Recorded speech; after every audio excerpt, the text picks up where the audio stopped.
Business is growing for the cellular phone companies in British Columbia, but so are questions about the security of these phones. Questions prompted by the Bud Smith scandal. In July, the opposition NDP released tapes they had received of car phone conversations involving Attorney General Bud Smith. The contents of the tape led to the resignation of Smith and a hot political controversy. In fact, Smith didn't have a cellular phone, but a radio phone, a sort of advanced two-way radio which is fairly easy to listen in on with a simple scanner. By contrast, cellular phones are much more sophisticated. The companies say there are so many channels, it's difficult for someone to use a scanner to find and listen to a specific conversation. In this neighborhood, you have times where 100% of the cellular telephone calls that are going through the switch are all illegal. You can see the spikes when I search the channels of the number of cellular calls that are ongoing in this neighborhood right now. In this intersection especially, the number of people in these corners are factions within the Colombian community here, and this is one of the reasons you see the number of cellular phone calls on the screen here now. And through this whole neighborhood, 4-block area. On the screen now you can see there's 1, 2, 3, 4, 5, 6, 7 calls, and the amplitude will increase as we go down the block, indicating that there's a call cell operating within this block, and there's cloned phones in that location. So what we'll be doing is coming back here with other investigators to follow up on this. I think what we have to do right now is get out of the neighborhood. Okay, thanks. Phone cloners. But there is actually something that would put an end to phone cloning overnight. And this is it. It's called a clipper chip. And it's the ultimate in scrambling technology, which means it can encode all communications and make them absolutely secure. No more phone cloning. You've probably heard of things like the clipper chip and the key escrow proposal. You've probably heard that there's sort of a low-intensity struggle that's been going on between industry and privacy advocates and the government, those two sides being opposed with competing interests. What is all that about? What does that mean? What are these interests? Who's likely to win? How are these interests asserting themselves?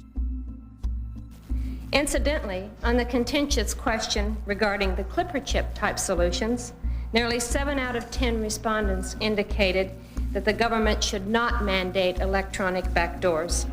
Additionally, 66% of respondents agree that the adoption of encryption technologies and algorithms to ensure the security of networks should occur only after full interaction with the private sector. That gets into some national security areas that I'm really not an expert at. My broad view would be that it's going to be very tough to have an export industry of sensitive communications if the U.S. government has the keys or the codes. I mean, it's really a terrible handicap. I also think that these technologies generally get beaten fairly fast, and so it's probably an overhead burden that we would be putting on our communications industry that will have a very short-lived beneficial effect. I think my conclusion has been, after a lot of briefings and talking to people, that the clipper chip is probably an answer to a problem that died. That the fact is that we're now in a different world with different opportunities, and that there's no way to stop the technology of the future. Imagine somebody in the 1880s who said, let's ban all radio signals so governments can continue to read the mail. The questioner says that the security of electronic communications is the next major hurdle to cross. Where do you see this issue of security going? Who's going to provide it? Security has two problems. One is that when you're having a conversation with someone, no one should be able to intercept it. Actually, the technology for that is very good. There's a little bit of a problem in that the current laws won't let us export that software technology, which means it can't be used broadly on the internet. The kind of security that the government allows you to export today is pathetic. I mean, it can be broken trivially, and that is finally becoming a real problem where software companies that don't develop in the U.S. have a bit of an advantage there. Anyway, that's it. Is the Massachusetts Institute of Technology, where computer network manager Jeff Schiller now has to make sure the university doesn't break the law. Well, U.S. export control law treats cryptographic software like a munition. It's actually regulated under the International Traffic in Arms Regulations. It's literally like a gun. No, more so, it's like a big gun. The first thing that MIT has to do is register as an international arms dealer. Now, you can imagine that's a little strange thing for a university to want to do, is being an international arms dealer. Now, a friend of mine who works at a commercial company said we should really do it because you get a really cool newsletter. But But basically it treats it as a munition, which means to most places I cannot freely send it. That what I would have to do is fill out for each and every person who would want a copy overseas an individualized export license for that individual, which of course might be denied, depending on what country they happen to live in. So that's the current state of U.S. export control law. But PGP changed all that, and when it appeared on the net for free, it meant that anyone with just a rudimentary knowledge of computer software could download it and make their email instantly unbuggable, which is why Phil Zimmerman was suddenly of great interest to U.S. Customs. Well, when they first called me up, I actually thought they were asking me questions about PGP, and I actually thought that they were asking me to explain to them what PGP is, and I thought it was some law enforcement people that needed some help. Perhaps they encountered PGP in their casework and they needed some expert help in dealing with it, and so I quite willingly talked to them about it and explained how it worked over the phone, and they said they wanted to come to Boulder and talk to me about it. That's when I began to suspect that there was more in their agenda than learning about PGP. For law enforcement, Mr. Zimmerman's PGP had serious consequences. For essentially it meant that any group that wanted to communicate could do it without the authorities listening in, even if they had a court order. I think they have a point. They're concerned that criminals will use this technology to hide their activities. I think that they can use this to hide their activities. But if you look at the celebrated cases of criminals that use this, for example, Kevin Mitnick, a hacker that was caught some months ago, used PGP extensively, and yet they were still able to arrest him and convict him on everything they wanted to convict him on. The use of PGP did not prevent them from gathering the evidence from the rest of the world. Most of these crimes leave their footprints in the real world. So if police just do their work like they always did before, they can find the evidence they need. Privacy is a constitutional right, and I would agree with that totally. And I would agree with Zimmerman on most issues. I find him a charming, highly intelligent, I think well-meaning individual. But where I would differ with him is that our common law in this country and our Constitution in this country do not place privacy rights with criminals once an independent judiciary has intervened. Once law enforcement has brought probable cause to a judge or a magistrate, and that judge or magistrate has said that we have probable cause, criminals no longer have a right to privacy, nor should they have a right to privacy. That's the issue. Zimmerman's exactly right. Citizens should have, but not criminals. This is a very political technology. What happens with government policy and cryptography will influence our civil liberties for the next century. All of our conversations and communications are being moved to electronic channels, to digital channels. And to the extent that happens, it becomes exposed to easier interception by not just governments, but businesses or businesses and governments. But I think most of all, in today's tensions between our own government and our people, there's a fear that outlawing cryptography will erode our civil liberties.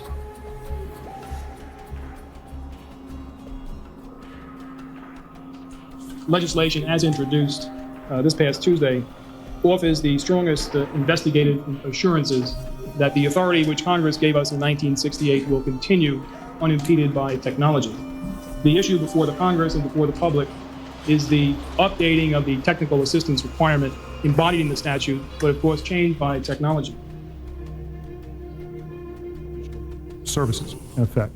It's not digital technology that's not wiretappable. It's the kinds of new services that simply go beyond your grandfather's network, where you could take two little alligator clips and tap into a conversation. So you may have to pull out a switch. You may have to design from scratch a whole new computer software regime to allow you to sell this service to your consumers. It's not a simple thing. When I would imagine that Tom would tell you when you get into wireless technologies, it's even more complicated. One of the problems, however, is that as the telecommunications systems become more sophisticated, follow me and personal communication systems, the bill itself contemplates the handing off between cellular companies, for instance, of communications from one local carrier to another. If we have a large vulnerability between two areas where we have heavily invested our earlier funds, we could still be at risk in terms of covering the network, which will move not just between the main areas where we have concentrations of originating wiretaps, but where calls will soon and currently transit. Mr. Speaker, I rise in strong support of the Digital Telephony Act of 1994. As mentioned, the purpose of this bill is to safeguard the ability of law enforcement agencies to carry out court-ordered wiretaps. I know that the court-authorized interception of communications is one of the most important tools in the investigation of criminal conduct. The level of security that you get is a function of what the government will allow you to have. So, and that's measured in the number of MIPS years required to break someone's code. And, and that's a direct function of the cost of breaking it. So the more secure, the more valuable the information you have, the more security you ought to be able to employ. But the government does restrict what you can export. And they restrict what you can use in ordinary communications. Now, under the current law, the government can get a multi-point wiretap order only if it can show that the defendant is intending to thwart surveillance, usually by switching from phone to phone. The amendment the President wants, and Senator Lieberman will introduce on his behalf, would allow a multi-point wiretap where the defendant's conduct has the effect of thwarting surveillance, regardless of whether or not the government can prove the defendant's intent. You inquired particularly about the multi-point wiretaps. Again, those issues have been the subject of many hearings in the Congress. My view on them is fairly continuous, and that is that the slight modification which is being considered to the Title 18 provisions with respect to multi-point wiretaps are not dramatic, they're not extraordinary. They will not, in my view, lead to a avalanche of new electronic surveillance. Right now, the state of the law is that with respect to microphone surveillance, we can apply to a federal judge for a multi-point or multi-facility coverage with respect to a microphone surveillance if we are unable to specify the specific place where a conversation is being had. Another area that's being discussed this week is funding for the digital telephony statute, which of course was passed by the Congress in 1995. As I mentioned in my remarks, I'm very appreciative to you, Mr. Chairman, and this committee for your support of that. All that does is fund the decision which Congress made in 1994, a decision which was unanimous, both in the House and the Senate, that to fight not just crime, but terrorists in the information age, we need to have the current court-authorized access to digital communication systems that we now have in the analog system. We also have to pause long enough to take a thoughtful look at exactly what we're willing to give up. For example, the question today, in my judgment, is not here today, but it will be tomorrow, certainly. As we seek more and more information, that means the gathering of intelligence is going to enhance the powers of the FBI, the CIA, our law enforcement, and other national security authorities. It also means there will be more inconvenience and indeed more intrusion, more sophisticated perhaps, but more intrusion into the lives of private citizens. And the question that one day will come in terms of the American people is how much they are willing to yield to the eyes and the ears of a bigger brother as being opposed to being vulnerable to the wrongs of A few months ago, earlier this year, the FBI asked for the capability of monitoring 1% of all the phone calls in the digital switches as part of the implementation plan for the FBI Digital Telephony Bill. If they were to have access to 1% of all the phone calls in this sort of remote wiretapping capability, I don't think there's enough FBI agents to sit there and listen to 1% of the phone calls. The only way you can realistically exploit that much data is to use automatic voice recognition technology. Where acres of supercomputers scan millions of transmissions word by word, looking for key phrases and some say specific voices that may be of major significance. And the computer sorts out what it is told to sort out, be it, say, like keywords such as bomb or terrorist or bullet. You know, as I said before, I wouldn't mind maintaining the status quo if we could just keep it at 1,000 wiretaps a year like it was a couple years ago before it started to escalate under the current administration. Then it wouldn't be so bad. But what we're seeing is advances in technology that are making it possible to have an omniscient government. And in the information age, it's not such a big step from an omniscient government to an omnipotent government. But it's like the 80% of the people in the Department of Justice surveys that say they're opposed to wiretapping, everything considered. I want to come back. I have a question for the Undersecretary. But the concern we have is that this the administration's changing proposals on encryption, when taken together with the National FBI wiretap plan in digital telephony, is nothing more than an effort by this administration to hardwire Big Brother into the new technology, to hardwire Big Brother. And we might be less less dubious about claims that that's too much of hyperbole if the reactions were not doublespeak. It's a major step in the right direction to deal with this. And that is legislation called the SAFE Act, the Security and Freedom Through Encryption Act, which now has more than 50 co-sponsors and which we'll be introducing in the next few days.